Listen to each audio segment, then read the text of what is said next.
வணக்கம் தோழர்களே.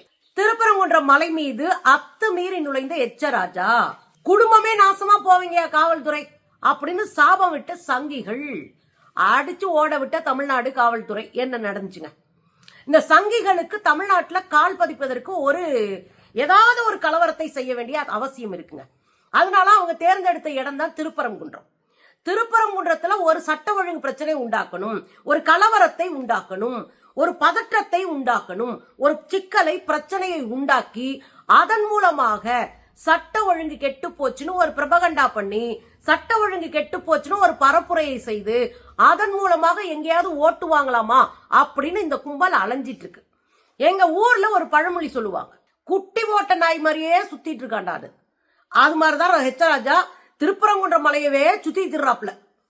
எதுக்குயானா எங்கேயாவது ஒரு கலவரம் பண்ற மாட்டோமா, ஏதாவது ஒண்ணு பண்ண மாட்டோமான்னு செஞ்சுட்டே இருக்குங்க.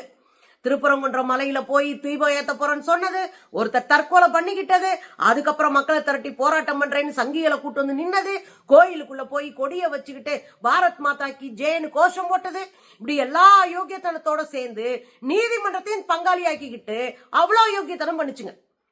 இப்ப நீதிமன்றத்தை கூப்பிட்டு உட்கார வச்சுக்கிட்டு, நீதிமன்றத்துல இருக்கிற RSS கும்பலை கையில வச்சுக்கிட்டு அங்கேயும் இதே வேலையை செய்து தீர்ப்புகளை வாங்கிக்கிட்டே இருக்கு இந்த கும்பல்.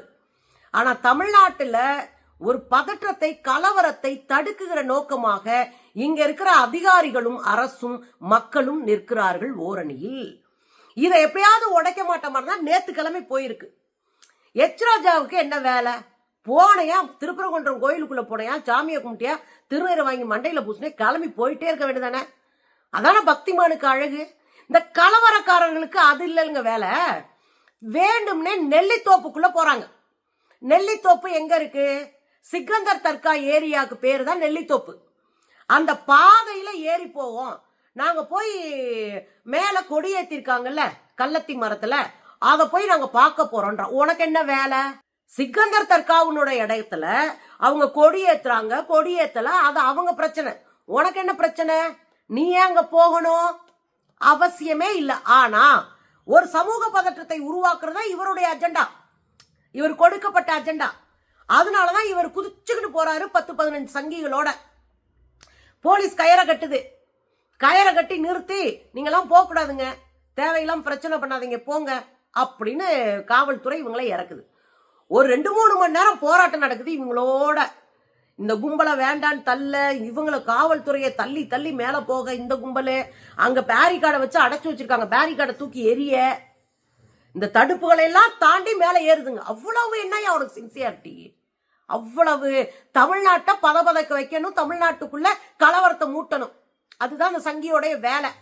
இந்த எச்சராஜா மேல போகுது, கூட போறாங்க, கயரை கட்டி பாதுகாப்பு கொடுத்தாலும் தூக்கி விட்டு போறான்.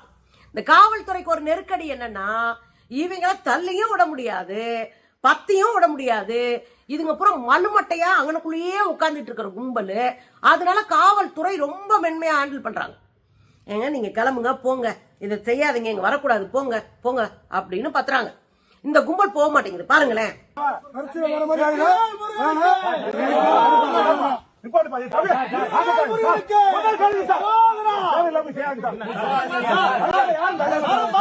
உடனே நம்ம அண்ணன் எச்சராஜாவுக்கு கோபம் பொத்துக்கிட்டு வருதுங்க. உடனே அவர் சொல்றாரு, இறங்கி போங்க இறங்கி போங்க அப்படின்றாங்களே. நீ ஒரு முஸ்லீமை பார்த்து இது மாதிரி போயாவையான்னு பேசுவியா அப்படின்னு கேக்குது இந்த பீஸ். அவ்வளவு மரியாதையா டீல் பண்ணிட்டு இருக்காங்க போலீஸ். நமக்கே போலீஸ் மேல காண்டாகுது.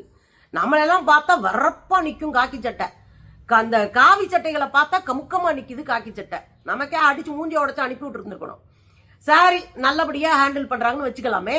அப்ப காவல்துறை பார்த்து இவர் என்ன கேட்கிறாரு, ஒரு முஸ்லீமை பார்த்து போயாவையான்னு பேசுவியா அப்படின்னு கேட்கிறாரு. இவர் சொல்றாரு, அப்படி ஒண்ணுமே நாங்க பேசல, அது எதுவுமே நடக்கல. மொத்த வீடியோவும் பாலிமர் வெளியிட்டு இருக்கான், ஒரு இடத்துக்குள்ள போயாவாயான்னு பேசல. சார் போங்க சார், சார் போங்க சார் பேசுறாங்க பாருங்களேன்.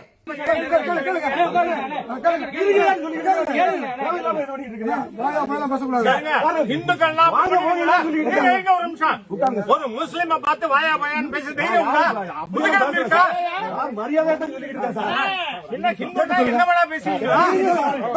பாத்தீங்கல்ல? முஸ்லீமை பார்த்து வாயா போயான்னு பேசுவேன். நான் ரொம்ப சிம்பிளா கேட்கிறேன், என்னைக்காவது தமிழ்நாட்டுல முஸ்லிம்கள் ஒரு இந்து கோயிலுக்குள்ள போய் அடாவடித்தனம் பண்ணிருக்காங்களா? ஒரு சர்ச்சுக்குள்ள போய் அடாவடித்தனம் பண்ணிருக்காங்களா? அடுத்தவங்க இடத்துக்குள்ள போய் அடாவடித்தனம் பண்ணிருக்காங்களா? அவங்க சாமி உண்டு, அவங்க பொழப்புண்டுட்டு இருக்கிறாங்க. இங்க அடாவடித்தனம் பண்றவையவன் இந்தியா முழுக்க கிறிஸ்தவர்கள் கிறிஸ்துமஸ் கொண்டாடுனா சர்ச்சில் போய் அடிக்கிற, கோயில்ல போய் அடிக்கிற, அதுக்கப்புறம் போய் மால்கள்ல போய் கொண்டாட்டக்கான அலங்காரம் தான் அதை அடிச்சு உடைக்கிற, இந்த கிறிஸ்துமஸ் தாத்தாவுடைய ட்ரெஸ் வித்தா அந்த பயில்களை அடிச்சு ஓட விடுற. என்னடா நடக்குதுங்க? எந்த மதத்தையும் மதிக்காத ஒரு சங்கி கும்பல் யாருன்னா இந்த பாஜக சங்கி கும்பல், RSS சங்கி கும்பல், சங்க பரிவார் சங்கி கும்பல், எந்த மத உணர்வுகளையும் மதிக்காத கும்பல். ஆனா இவன் தான் மதத்தை வச்சு ஓட்ட அரசியல் பண்ணிட்டு இருப்பான். நாம வேடிக்கை பார்த்துட்டு இருக்கணும்.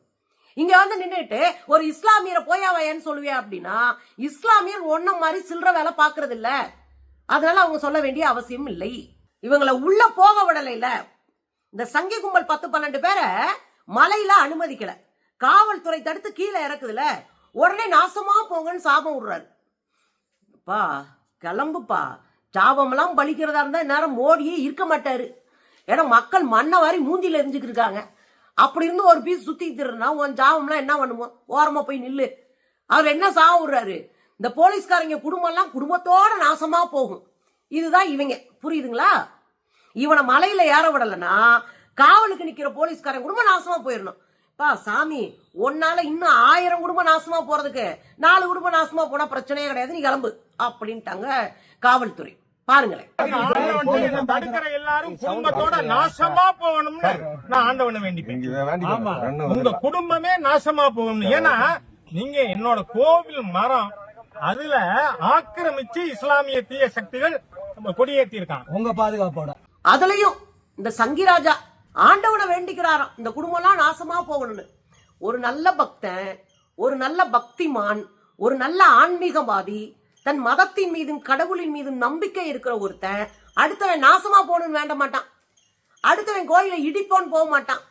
அடுத்தவன் வழிபாட்டு உரிமையில கை வைக்க மாட்டான். அடுத்தவர்களுடைய வாழ்வுரிமையில கை வைக்க மாட்டாங்க. மத நம்பிக்கையை உடைக்க மாட்டான். சரியா? இதையெல்லாம் செய்யறன்னா நீ இந்து விரோதி. இந்துக்களையே நீ நாசமா போக வச்சவங்க இந்த கும்பலு. இந்துக்கள் இடஒதுக்கீட்டை காலி பண்ணவனுங்க, இந்துக்களுடைய கல்வி உரிமையை காலி பண்ணவனுங்க, வேலை வாய்ப்பு உரிமையை காலி பண்ணவங்க, இன்னும் சொல்லப்போனா இந்து விவசாயிகளுடைய வாழ்வுரிமையை காலி பண்ணவனுங்க, இந்து தொழிலாளர்களுக்கு எதிரான சட்டத்தை ஏற்றிருக்கீங்க. இந்தியாவில் 80% இந்துக்கள் தானங்க இருக்காங்க. அந்த 80% இந்துக்களினுடைய வாழ்க்கையை நாசமாக்கி தானே 4 பேர் குஜராத்திகளை வாழ வச்சிட்டு இருக்கீங்க. அதானி அம்பானி போன்ற குஜராத்திகளை நீங்க நாசமாக்குனதே இந்துக்களை தானே. இதுல என்ன 4 போலீஸை முத்திர நாசமாக்கணும் நான் கடவுள்கிட்ட வேண்டுறோம்? நாங்கடா உங்க வேலை. இந்துக்களே வாழ முடியாத ஒரு நாடா இந்தியாவை மாத்தின சங்கி பயல்க பேசலாமா?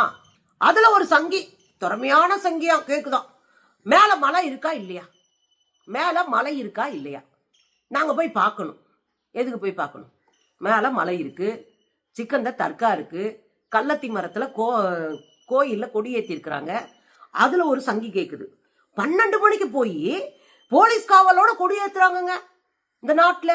ஏன் ஏத்தக்கூடாது? இந்த நாட்டுக்காக சொத்தை இழந்து, உசுரை இழந்து, குடும்பத்தை இழந்த ஒரு கூட்டம் இருக்குன்னா, அதுல பெரிய கூட்டம் ஒண்ணு இருக்குன்னா அது இஸ்லாமியர்கள். இந்த நாட்டுக்காக தங்க வாழ்க்கையை அழிச்சுக்கிட்டவங்க, மொத்த சொத்தையும் எழுதி கொடுத்தவங்க. காந்தியா இந்த சொத்தை வச்சுக்க எழுதி கொடுத்தவர். கப்பலோட்டிய தமிழனா இந்த கப்பலோட்டு சொத்தை புற வச்சுக்க. இந்த பக்கம் போய் சிங்கப்பூரை பிடிக்கிறாரா சுபாஷ் சந்திர போஸ், இந்தாங்கய்யா சொத்தை வச்சுக்கங்கய்யா. இந்த நாட்டினுடைய விடுதலைக்காக போராடிய தலைவர்கிட்ட சொத்தை மொத்தமா எழுதி கொடுத்த ஒரு கூட்டம் யாரு? இங்க இருக்கிற இஸ்லாமியர்கள். அதெல்லாம் தாண்டி பக்கீர்கள்னு ஒரு கம்யூனிட்டி இருக்கு, ஒரு சின்ன குரூப் இருக்கு இஸ்லாமியர்கள்ல. அவங்க வீடு வீடா போய் யாசகம் பெற்று பிழைப்பார்கள். யாசகம் பெறக்கூடிய பக்கீர்கள் கூட இந்த நாட்டின் விடுதலைக்கான பாடல்களை பாடிக்கிட்டு போய் பிச்சை எடுத்தாங்களாம். நீங்கெல்லாம் பேசுறீங்க, இந்த நாட்டை காட்டி கொடுத்த கும்பல், இந்த நாட்டை எழுதி கொடுத்த கும்பல், வெள்ளக்காரனுக்கு விசுவாசமா இருந்து எல்லா வேலையும் சோழிய முடிச்ச கும்பல், இன்னைக்கு நாட்டை சொந்தம் கொண்டாடிட்டு இருக்கீங்க. நைட்ல 12 மணிக்கு போய் போலீஸ் ஆதரவோட கொடியேத்துறாங்களா பாருங்களேன். நீங்க தான் பாதுகாப்பு. 12 மணிக்கு பாதுகாப்பு தரீங்க. நைட்டு 12 மணிக்கு இந்த மலையோட இன்ஸ்பெக்டர் தான். நைட்டு 12 மணிக்கு பாதுகாப்பு இருட்டுல. நான் என்ன கேக்குறேன், 12 மணிக்கு காவல்துறையோட போய் ஏத்த வேண்டிய அவசியம் என்ன? ஏன்னா சங்கி பயல்கள் 7:30 இழுத்து இலவ கூட்டுவானுங்க. அதனால பத்திரமா போய் மேல ஏத்தலாம். கள்ளத்தி மரம் எங்க இருக்கு? இஸ்லாமியர்களுடைய சிக்கந்தர் தர்காவுக்கு பக்கத்துல இருக்கு. அதுல என்ன கொடி ஏத்துறாங்க? இதே எச்சராஜா போன மாசம் ஒரு உள்ளடி வேலையை பார்த்துச்சு. அங்க பாகிஸ்தான் கொடியை ஏத்துறாங்க. தமிழ்நாட்டு மக்கள்கிட்ட வந்து பிரச்சனையை கலப்புறாங்களாமா. பாகிஸ்தான் கொடியை ஏத்திட்டாங்க, அது பெரிய கலவரம் ஆயிடுச்சு, இப்படி செய்யலாமா அப்படின்னு சொன்னது யாரு? இதே எச்ச. பாகிஸ்தான் கொடி யாராவது ஏத்துவானுங்களா? உங்களை விட இந்த நாட்டின் மீது பற்றும் அன்பும் அக்கறையும் இருப்பவர்கள் இஸ்லாமியர்கள். அவங்க சிவப்பு கொடி ஏத்துறாங்க. அந்த கள்ளத்தி மரத்துல அவங்க பாரம்பரிய வழக்கமா ஏத்தக்கூடிய கொடியை ஏற்றி கொண்டிருக்கிறாங்க. அதுல என்ன உனக்கு வலிக்குது? எதுக்கு 7:30 இழுக்கணும்? இந்த கும்பலை அடிச்சு கீழே உட்கார வச்சு போங்கடான்னு பத்தி விட்ட பிறகு ஏறுற படிக்கட்டுக்கு முன்னாடி உட்கார்ந்து தர்ணா பண்ணுதுங்க. தர்ணா பண்ணி நாங்கள்லாம் பாருங்க இந்துக்களை இழிவு செய்கிறது காவல்துறை, இந்த ஸ்டாலின் அரசு இந்து விரோத அரசு. நீங்க வருஷம் பூரா அத்தன் சொல்லிட்டு இருக்கீங்க, ஆனா பக்கத்து மாநிலம் கூட எங்களை பாராட்டுது. என்னடா எம்புட்டு அடிச்சாலும் இந்து முஸ்லீம் ஒன்னா நிக்கிறாங்க, இது என்னடா வித்தியாசமான ஊருன்னு சங்கிய கதறான். மற்ற மாநிலத்து இளைஞர்கள் முற்போக்கு ஊரியா தமிழ்நாடு, எந்த பிரச்சனையும் மத ரீதியா வரவிடாம ஒன்னா நின்று அடிச்சு ஆடி ஜெயிக்கிறான் பாரு அப்படின்னு கொண்டாடிக்கிட்டு இருக்கு ஊருக. ஞாபகம் வச்சுக்கோங்க. இப்ப நம்ம பேச வேண்டிய விஷயம் என்னன்னா, இந்த கும்பலை அரெஸ்ட் பண்றாங்க. இந்த 12 பேர் என்ன கொஞ்சுவாங்களா? அத்துமீறி மேல நுழைவீங்க, அத்துமீறி இன்னொருத்தருடைய வழிபாடு தளத்துக்குள்ள பிரச்சனை உண்டு பண்ணுவீங்க, கொஞ்சுவாங்களா? அரெஸ்ட் பண்ணி வண்டியில ஏத்துனா ஏற்கனவே 10 பொம்பளை சங்கில ரெடி பண்ணிட்டு வந்திருக்கிறாங்க. அந்த 10 பொம்பளை சங்கிங்க என்ன பண்ணுதுங்கன்னா வண்டியை மறிக்குதுங்க. வண்டியை மறிச்சு உட்காந்து போராடுவோம். நீங்க போராடி கிழிச்சதெல்லாம் போதுமா? இந்த நாட்டுக்காக ஒன்னும் புடுங்கல, இந்த நாட்டுக்காக எதுவும் அறுத்து தள்ளல. ஆனா இந்த கும்பல்லாம் உட்காந்து போராடுவோம். அப்புறம் அடிச்சு பத்தி விட்டு கொண்டு போய் ஒரு மண்டபத்துல அடிச்சிருக்காங்க. கதறன்னு கதறானுங்க. அப்ப போலீஸ்காரங்களுக்கு சாபம் விட்டு, காவல்துறைக்கு அழிஞ்சு போகும் சாபம் விட்டு, குடும்பத்தோட நாசமா போவீங்க அப்படின்னு சாபம் விட்டு, இந்த ஸ்டாலின் அரசு இந்து விரோத அரசுன்னு கதறி கூத்தாடி அடி வாங்கிட்டு ஓடி இருக்காப்ல எச்ச ராஜா. இதுதான் தமிழ்நாடு மிஸ்டர் எச்ச.